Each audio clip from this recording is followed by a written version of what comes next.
दोस्तों, जिस दिन का आप लोग बेसब्री से इंतजार कर रहे थे वह दिन बहुत जल्द आ रहा है। जी हां दोस्तों, हम बात कर रहे हैं 3 अक्टूबर 2024 शारदीय नवरात्रि शुरू होने से पहले अपने घर से तुरंत हटा दें ये 6 चीजें, नहीं तो आपके घर में मां दुर्गा जी कभी प्रवेश नहीं करेंगी। कौन कौन सी वह 5 चीजें हैं जिन्हें घर में रखने से उस घर में मां दुर्गा जी कभी प्रवेश नहीं करती हैं और घर में आ जाती है? कंगाली माता लक्ष्मी ऐसे घर में कभी नहीं करती है। वास इसलिए नवरात्रि शुरू होने से पहले इन चीजों को तुरंत घर से बाहर फेंक दें। संपूर्ण जानकारी जानने के लिए वीडियो को पूरा जरूर देखें, तभी आप लोगों को अच्छे से समझ में आएगा। दोस्तों, नवरात्रि का महापर्व हमारे जीवन में सुख, समृद्धि, शांति और माता की विशेष कृपा लाता है। नवरात्रि के पूरे 9 दिन गंगा जल की हर एक बूंद की तरह पवित्र माने जाते हैं। यह समय हमारे जीवन में शुद्धि और आध्यात्मिक उन्नति का प्रतीक है। इन 9 दिनों में हम मां दुर्गा जी की विशेष कृपा प्राप्त कर सकते हैं। नवरात्रि का महत्व अत्यधिक पवित्र और मंगलकारी है। यह समय गंगा जल की हर एक बूंद की तरह पवित्र माना जाता है। इन दिनों में की गई पूजा अर्चना का फल असीमित होता है। भक्तों के लिए यह समय विशेष रूप से महत्वपूर्ण है, क्योंकि यह न केवल आत्मिक शुद्धि का अवसर है, बल्कि यह समय मां दुर्गा की कृपा प्राप्त करने का सबसे उत्तम समय भी है। नवरात्रि के दौरान हर क्रिया और पूजा को शुद्धता और आस्था के साथ किया जाता है, जिससे हमारे जीवन में सकारात्मक ऊर्जा का संचार होता है। भक्तों, 2024 में शारदीय नवरात्रि का आरंभ 3 अक्टूबर गुरुवार से हो रहा है, जो कि अत्यंत शुभ और मंगलकारी माना जा रहा है। यह पर्व पूरे 9 दिन चलेगा, जिसमें मां दुर्गा के 9 स्वरूपों की पूजा की जाएगी। इस महापर्व का विशेष महत्व यह है कि इस वर्ष माता का आगमन पालकी पर हो रहा है। धार्मिक मान्यताओं के अनुसार पालकी पर माता का आगमन सुख, समृद्धि और शांति का प्रतीक होता है, लेकिन इसे आंशिक महामारी और चुनौतियों का संकेत भी माना जाता है। इसलिए भक्तों को इस नवरात्रि विशेष रूप से माता की आराधना करनी चाहिए, ताकि सभी संकट टल जाएं और उनके जीवन में खुशियों की बौछार हो। इस नवरात्रि 2024 में मां दुर्गा जी का आशीर्वाद पाने का यह सुनहरा मौका है। 9 दिनों तक माता के 9 स्वरूपों की पूजा करके हम अपने जीवन के सभी कष्टों से मुक्ति पा सकते हैं। भक्तों, इन 9 दिनों में यदि आप सच्चे मन से माता की आराधना करेंगे तो आपकी सभी मनोकामनाएं अवश्य पूरी होंगी। मां की कृपा पाने के लिए घर में पवित्रता और स्वच्छता बनाए रखें। माता के लिए विशेष भोग तैयार करें और उनके आशीर्वाद के साथ अपने जीवन में सुख, शांति और समृद्धि को आमंत्रित करें। भक्तों, इस नवरात्रि 2024 में मां दुर्गा जी पालकी पर सवार होकर आ रही हैं। धार्मिक शास्त्रों के अनुसार माता का पालकी पर आगमन आंशिक रूप से शुभ माना जाता है। पालकी को शांति, समृद्धि और परिवार में स्थिरता का प्रतीक माना जाता है, लेकिन इसके साथ ही यह समय कुछ चुनौतियों का संकेत भी देता है। इसलिए भक्तों, इस नवरात्रि माता की आराधना करने से आपको इन चुनौतियों से पार पाने में मदद मिलेगी और जीवन में सुख, शांति और समृद्धि का प्रवेश होगा। शास्त्रों के अनुसार जब मां दुर्गा पालकी पर आती हैं तो यह समय आंशिक रूप से शुभ होता है। इसका मतलब यह है कि मां की कृपा आपके जीवन में सुख, शांति लाएगी, लेकिन इसके साथ ही कुछ चुनौतियों का सामना भी करना पड़ सकता है। पालकी का आगमन यह दर्शाता है कि यह वर्ष स्थिरता और संघर्ष का मिश्रण हो सकता है। हालांकि अगर आप नवरात्रि के दौरान सच्चे मन से पूजा करेंगे और मां की आराधना करेंगे तो यह चुनौतियां आपके जीवन में बाधा नहीं बनेंगी, बल्कि यह समय आपके लिए एक नई शुरुआत का संकेत हो सकता है। पालकी का धार्मिक महत्व यह है कि यह शांति और समृद्धि लाने वाली होती है, लेकिन साथ ही यह समय आंशिक रूप से महामारी और बीमारी का संकेत भी हो सकता है। भक्तों, पालकी का आगमन हमें इस बात की ओर भी इशारा करता है कि हमें अपने स्वास्थ्य का ध्यान रखना चाहिए और सतर्क रहना चाहिए। इस समय नकारात्मकता से दूर रहकर सकारात्मक ऊर्जा के साथ माता की पूजा करना आपके जीवन में सुख और शांति लाने का काम करेगा। धार्मिक मान्यताओं के अनुसार पालकी पर माता का आगमन अशुभ नहीं होता, लेकिन यह समय चुनौतियों और संघर्ष से भी जुड़ा हुआ हो सकता है, जिससे पार पाने के लिए माता की भक्ति अति आवश्यक। भक्तों, जैसा कि आप जानते हैं, शारदीय नवरात्रि का महापर्व हम सभी के जीवन में सुख, शांति और मां दुर्गा की कृपा लेकर आता है। हर वर्ष की तरह इस साल भी नवरात्रि का समय माता की आराधना के लिए अत्यंत शुभ और पवित्र है। 2024 में शारदीय नवरात्रि 3 अक्टूबर गुरुवार से शुरू हो रही है और यह पर्व 11 अक्टूबर बुधवार को नवमी के साथ संपन्न होगा। 12 अक्टूबर को विजयादशमी यानी दशहरा का पर्व मनाया जाएगा। इस वर्ष शारदीय नवरात्रि का आरंभ 3 अक्टूबर से हो रहा है और पूरे 9 दिनों तक भक्तजन मां दुर्गा जी के विभिन्न स्वरूपों की पूजा अर्चना करेंगे। भक्तों, यह 9 दिन हमें शक्ति, भक्ति और अध्यात्म से जोड़ते हैं। इन दिनों में मां दुर्गा की पूजा करके आप अपने जीवन से नकारात्मकता को दूर कर सकते हैं और सकारात्मक ऊर्जा का संचार कर सकते हैं। 2 मिनट तक है घट स्थापना का। यह समय अत्यंत शुभ माना गया है। इस दौरान कलश की स्थापना करके माता की पूजा आरंभ कर चाहिए। कलश स्थापना करने के लिए तांबे या मिट्टी का कलश लें और उसमें पवित्र जल भरकर उसे सही विधि से स्थापित करें। मां दुर्गा का आह्वान करके पूजा का आरंभ करें। अगर आप किसी कारणवश घट स्थापना के लिए शुभ समय सुबह 6:15 से लेकर 7:02 तक पूजा नहीं कर पाए तो घबराने की जरूरत नहीं है। अभिजीत मुहूर्त में भी घट स्थापना की जा सकती है। 2024 में अभिजीत मुहूर्त 11:46 से 12:03 तक है। इस समय भी घट स्थापना करना अत्यधिक शुभ माना गया है। घट स्थापना के समय ध्यान रखें कि पूजा स्थल की साफ सफाई पूरी तरह से होनी चाहिए। कलश स्थापना के बाद माता की मूर्ति या चित्र के सामने दीपक जलाएं और भोग अर्पित करें। इस समय पूजा विधि पूर्वक और शांत चित्त से करनी चाहिए ताकि मां दुर्गा की कृपा आप पर बनी रहे। भक्तों, नवरात्रि का यह समय आपके जीवन को सुख, शांति और समृद्धि से भरने का अत्यंत विशेष है। घट स्थापना का यह शुभ मुहूर्त हमें सही तरीके से पूजा करने और माता की कृपा प्राप्त करने का अवसर देता है। भक्तों, नवरात्रि का समय पवित्रता और स्वच्छता का प्रतीक होता है। यह 9 दिन का पर्व हमारे घरों में सकारात्मक ऊर्जा लाने और नकारात्मकता को दूर करने का सुनहरा अवसर है। लेकिन यह तभी संभव है जब हम अपने घर को शुद्ध और साफ सुथरा रख। नवरात्र शुरू होने से पहले कुछ ऐसी चीजें हैं जिन्हें आपको अपने घर से फौरन हटा देना चाहिए ताकि मां दुर्गा का आशीर्वाद और कृपा आपके घर पर बनी रहे। अगर आपके घर में किसी भी देवी देवता की मूर्तियां टूटी हुई हैं या आपके पास फटे हुए कपड़े पड़े हैं तो इन्हें तुरंत घर से हटा दें। भक्तों, टूटी फूटी मूर्तियां अशुभ मानी जाती हैं और इन्हें घर में रखने से माता की कृपा प्राप्त नहीं होती। इसे किसी नदी या पवित्र जल में विसर्जित कर देना चाहिए। फटे हुए कपड़े भी नकारात्मक ऊर्जा उत्पन्न करते हैं। नवरात्रि से पहले यह सुनिश्चित करें कि आपके घर में कोई भी पुराना, फटा हुआ या बेकार कपड़ा ना हो। इसे या तो दान कर दें या फेंक दें ताकि आपके घर में पवित्रता बनी रहे। पुराने टूटे फूटे बर्तन भी अशुभ होते हैं, इसलिए इन्हें भी घर से बाहर कर देना चाहिए। भक्तों, घर में बासी भोजन रखना और इसे खाना न केवल स्वास्थ्य के लिए हानिकारक है बल्कि यह धार्मिक दृष्टि से भी अशुभ माना जाता है। नवरात्रि से पहले यह सुनिश्चित करें कि आपके घर में ताजा और शुद्ध भोजन हो। बासी और पुरानी खाद्य सामग्री को घर से बाहर कर दें। इसके साथ ही मंदिर या घर में खाली माचिस की डिब्बी, पुरानी धूप बत्ती के डिब्बे या अन्य फालतू सामान न रखें। यह सामान नकारात्मक ऊर्जा का स्रोत बनता है और इससे घर की सकारात्मकता कम हो जाती है। भक्तों, बंद घड़ी को प्रगति में रुकावट का प्रतीक माना जाता है।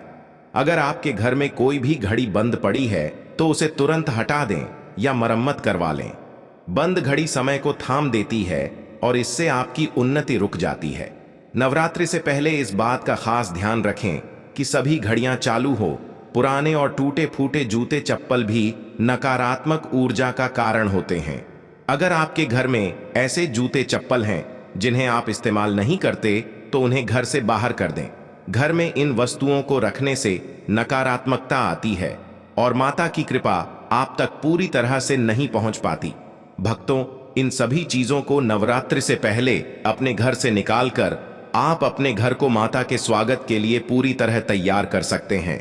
स्वच्छता और पवित्रता बनाए रखने से ही आपके घर में मां दुर्गा का वास होगा और उनकी कृपा से आपका जीवन खुशियों और समृद्धि से भर जाएगा। भक्तों, नवरात्रि का समय शुद्धि और पवित्रता का प्रतीक होता है। इन 9 दिनों में मां दुर्गा के साथ साथ माता लक्ष्मी का भी विशेष आह्वान किया जाता है। यह समय आपके घर को पूरी तरह से सकारात्मक ऊर्जा से भरने का है, ताकि माता लक्ष्मी और मां दुर्गा का वास आपके घर में हो सके।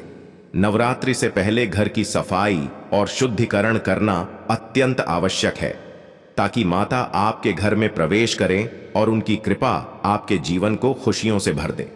भक्तों, गंगा जल को शुद्धि का सबसे बड़ा स्रोत माना गया है। नवरात्रि से पहले अपने घर की शुद्धि के लिए गंगा जल का छिड़काव अवश्य करें। यह आपके घर से सारी नकारात्मक ऊर्जा को दूर करता है और घर का वातावरण पवित्र बनाता है। अगर आपके पास गंगा जल उपलब्ध नहीं है तो गौमूत्र का भी इस्तेमाल किया जा सकता है। गौमूत्र को जल में मिलाकर पूरे घर में छिड़क, खासकर पूजा स्थल और मुख्य द्वार पर ऐसा करने से घर की नकारात्मक ऊर्जा खत्म हो जाती है और माता का आशीर्वाद प्राप्त होता है। शास्त्रों में भी बताया गया है कि बिना शुद्धि के कोई भी मंगल कार्य सफल नहीं होता, इसलिए घर की शुद्धि का विशेष ध्यान रखें। भक्तों, नवरात्रि से पहले आपके घर के मंदिर की सफाई अत्यंत आवश्यक है। मंदिर वह स्थान होता है जहां माता का वास होता है, इसलिए इसे स्वच्छ और पवित्र रखना चाहिए। मंदिर की पुरानी धूप बत्ती, माचिस की डिब्बी और सड़े हुए फूल आदि को हटा दें। माता की चौकी स्थापित करने के लिए सबसे पहले लाल रंग के नए कपड़े का प्रयोग करें। काले या सफेद कपड़े का उपयोग भूलकर भी न करें। माता की मूर्ति या तस्वीर को चौकी पर विधिपूर्वक स्थापित करें। चौकी के चारों ओर दीपक जलाएं और माता का आह्वान करें। ध्यान रखें कि माता की चौकी के नीचे कोई कागज या अन्य सामग्री ना रखें और ना ही टूटी फूटी वस्तु का उपयोग करें।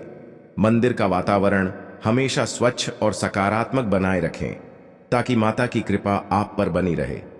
भक्तों, घर में सकारात्मक ऊर पत्तों की बंधनवार लगाएं, ताकि माता का स्वागत पूरे आदर और श्रद्धा से हो सके। मुख्य द्वार को हमेशा साफ रखें और वहां पर दीपक जलाएं। ऐसा माना जाता है कि मुख्य द्वार से माता का प्रवेश होता है, इसीलिए इसे सजाना बहुत ही शुभ माना गया है। इसके अलावा पूजा स्थल और घर के अन्य हिस्सों में भी दीपक और धूप बत्ती जलाएं। इससे सकारात्मक ऊर्जा पूरे घर में बनी रहती है और नकारात्मक शक्तियां घर से दूर रहती हैं। घर के हर कोने में ताजगी और पवित्रता बनाए रखने के लिए गंगा जल या सुगंधित धूप का उपयोग करें। भक्तों, इन छोटे छोटे उपायों से आप अपने घर को पूरी तरह से पवित्र और सकारात्मक बना सकते हैं, जिससे माता लक्ष्मी और मां दुर्गा की कृपा आपके जीवन में सुख, समृद्धि और शांति लेकर आए। नवरात्रि के दौरान भूलकर भी यह गलती ना करें।